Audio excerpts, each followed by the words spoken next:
Alors, je vous remercie. J'avoue que je n'avais pas prévu de prendre la parole.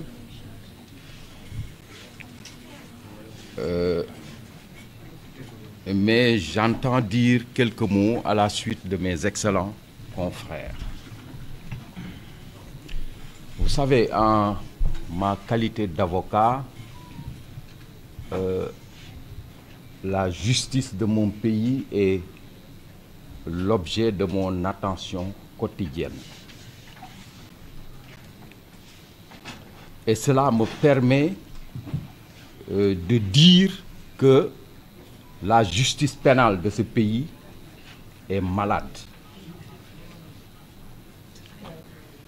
Et cette maladie vient de deux choses fondamentales. D'abord, et c'est un aspect que l'on oublie tout le temps,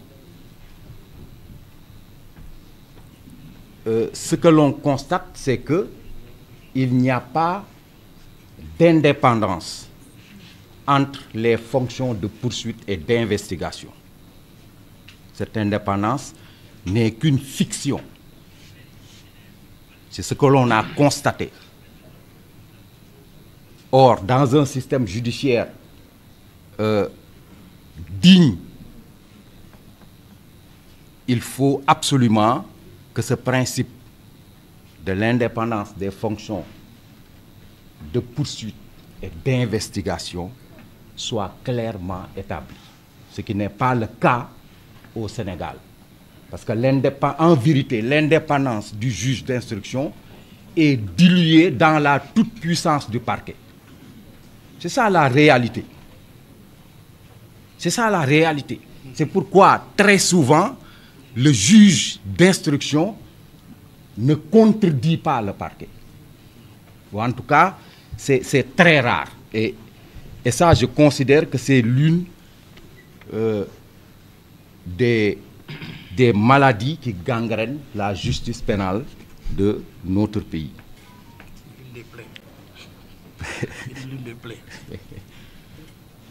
Alors, deuxièmement, je considère que notre justice est confrontée, la justice pénale en particulier, est confrontée à un problème très sérieux. C'est la question de l'interprétation de nos lois de procédure et de nos lois de fond.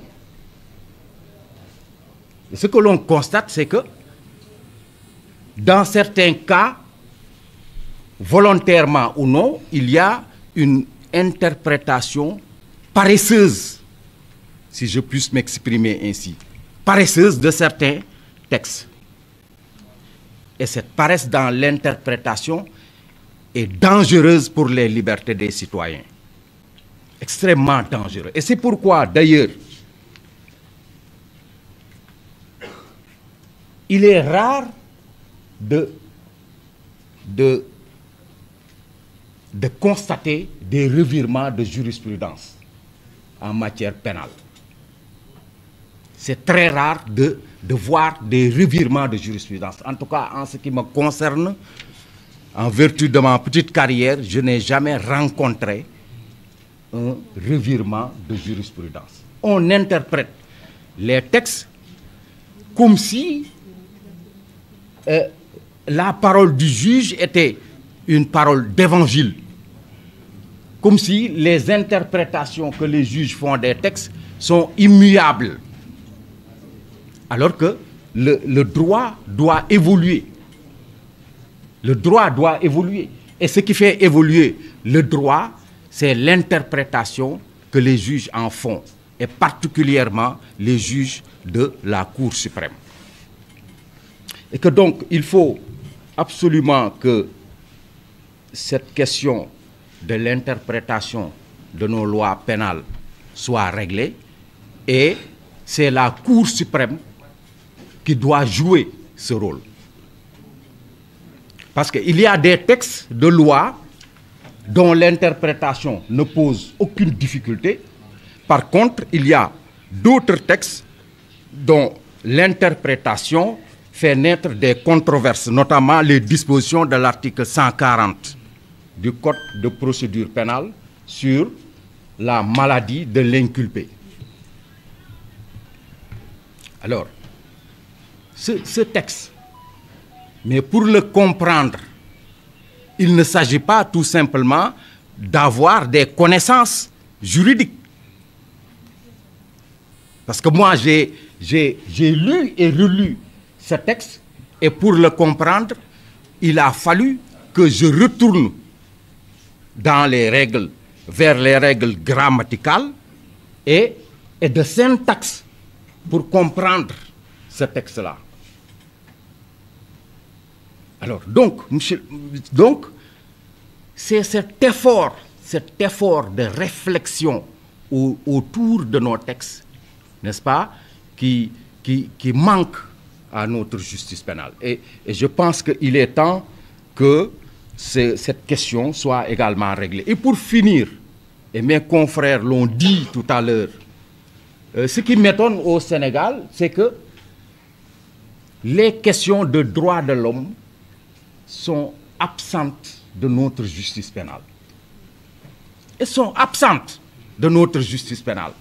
On l'a dit tout à l'heure, il y a la Charte africaine des droits de l'homme, il y a la Déclaration universelle des droits de l'homme. Revisitez toute la jurisprudence sénégalaise, vous verrez que nos magistrats se limitent au texte du Code pénal et du Code de procédure pénale. Alors que les questions de droits de l'homme sont au cœur du droit pénal moderne.